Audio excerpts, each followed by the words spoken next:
আসলে আমরা সবাই পরীক্ষা দিতে রাজি, কারণ পরীক্ষার মাধ্যমে আমাদের একে অপরের সাথে দেখা হয়। যারা জীবনে ক্লাস করে নাই তাদের সাথেও দেখা হয়। পরীক্ষার মাধ্যমে আমাদের মাঝে এক একটা ভ্রাতৃত্ব বোধ সৃষ্টি হয়, এক একটা বন্ধন সৃষ্টি হয়। আসলে আমরা যারা কখনো অনেকে ক্লাস করে নাই, তো তাদের সাথে নতুন নতুন ক্লাসমেটদের সাথে দেখা হয়। আমরা স্টুডেন্টরা মূলত পরীক্ষা দিতে রাজি আছি।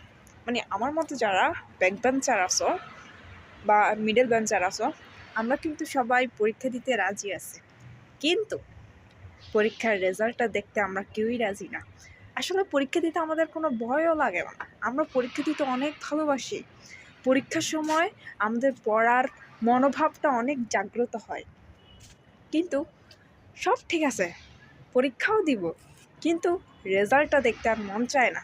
যদি এমন হতো যে আমরা সব সময় পরীক্ষা দিব ঠিকই, কিন্তু রেজাল্টটা দেখানো হবে না আমাদের, কত যে ভালো হইতো।